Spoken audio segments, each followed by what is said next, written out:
খোলেন, এই যমুনা লাইট খোলেন, যমুনা লাইট খোলেন।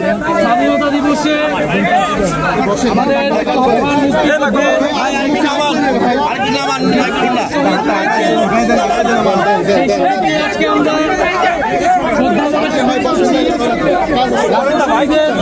রক্তের বিনিময়ে একটা স্বাধীন দেশ পেয়েছিলাম।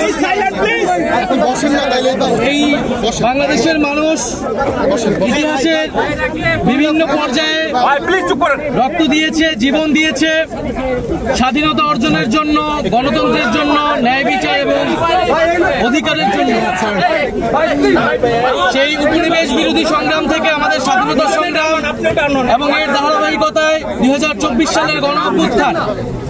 আমরা মনে করি যে আমাদের যে স্বাধীনতা অর্জিত হয়েছে এবং বারবার যেটা ব্যাহত হয়েছে এবং আমরা বারবার রক্ত দিতে হয়েছে জনগণকে, আমাদের যাতে সামনের দিনগুলোতে আমাদের যাতে আর রক্ত দিতে না হয় জনগণের, এমনটাই আমাদের প্রত্যাশা। আজকের দিনে আমরা যে গণতন্ত্র, মানবিক মর্যাদা, সামাজিক ন্যায় বিচারের জন্য লড়াই করেছি যুগ যুগ ধরে, এবং 2024 সালেও আমাদেরকে ফ্যাসিবাদ বিরোধী আন্দোলনে লড়াই করতে হয়েছে, গণঅভ্যুত্থান করতে হয়েছে।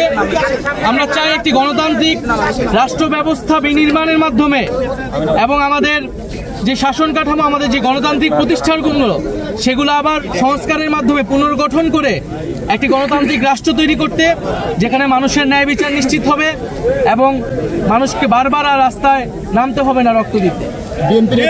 বিএনপি নেতা মির্জা আব্বাস তিনি কিছুক্ষণ আগে বলেছেন যে 24 পরবর্তী যে দ্বিতীয় বিজয়ের কথা বলা হচ্ছে, সেই বিজয়ের কথা বলে 71 বিজয় দিবসকে কথা করা হচ্ছে। বলেছেন যে প্রত্যেকটা আন্দোলনই, গণ আন্দোলনই আসলে স্বমহিমায়, নিজস্ব মহিমায়। আমরা মনে করি যে 71 এবং 24 আলাদা কিছু নয়, বরং 24-এর গণ অভ্যুত্থানের মধ্য দিয়ে 71-এর যে স্পিরিট সেটি পুনর্জীবিত হয়েছে। 71-এ আমরা যা চেয়েছিলাম সেটা 54 বছরে অর্জিত হতে পারে নাই বিধায় একটা ফ্যাসিজম 15 বছর ধরে বাংলাদেশে চেপে বসেছিল বিধায়ী আরেকটি গণ অভ্যুত্থানের কিন্তু প্রয়োজন হয়েছিল।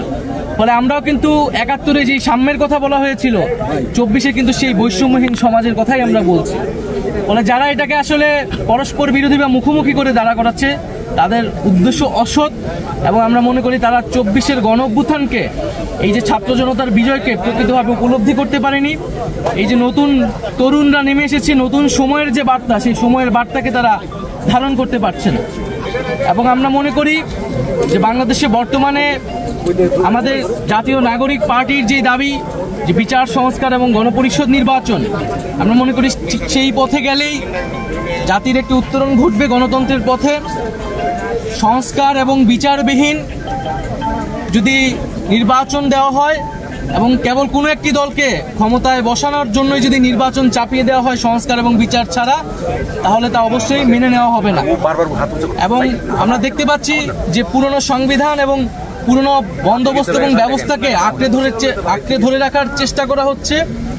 এবং আমরা মনে করি যে 24-এর গণ অভ্যুত্থান এবং আমাদের যে 71-এর সংগ্রাম, আমাদের 47-এর আজাদের লড়াই, এই সব কিছুর ভিতর দিয়ে আমরা যে স্বাধীন, সার্বভৌম, মানবিক মর্যাদা সম্পন্ন রাষ্ট্র পেতে দিয়েছিলাম, তার একটি সুযোগ এবং সম্ভাবনা আমাদের গণ অভ্যুত্থানের পরে তৈরি হয়েছে। আমরা কেবল ক্ষমতার লোভে ক্ষমতায় যাওয়ার জন্যই যাতে সেই সকল সম্ভাবনাকে নষ্ট করে না দেই।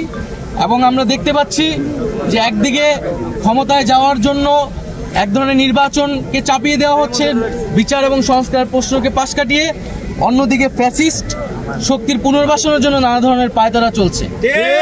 মনে করি এই সব কিছুকেই প্রতিহত করবে জাতীয় নাগরিক পার্টি।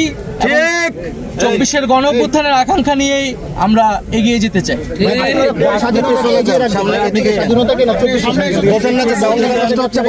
71-এর স্বাধীনতা, 24 স্বাধীনতা পরস্পর বিরোধী নয়, আমরা সেই ধারাবাহিকতাতেই আছি।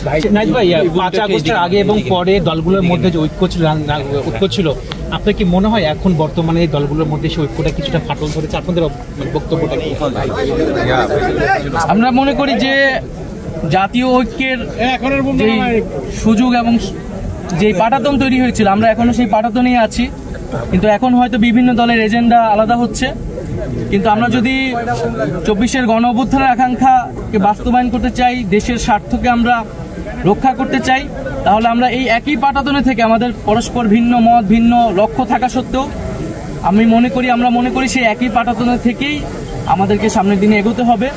আমরা মনে করি না যে জাতীয় ঐক্য বিনষ্ট হয়েছে বা বিনষ্ট হওয়ার মতো আমরাও চাই না, বাট কিন্তু যদি আমরা যদি আমাদের গণ অভ্যুত্থানের আকাঙ্ক্ষা, আমাদের যে জনগণের যে সংস্কার এবং পরিবর্তনের আকাঙ্ক্ষা, সেই আকাঙ্ক্ষা থেকে কেউ সরে যায়, তাহলে অবশ্যই তাদের সাথে আর ঐক্যের সুযোগ থাকবে না। Thank you.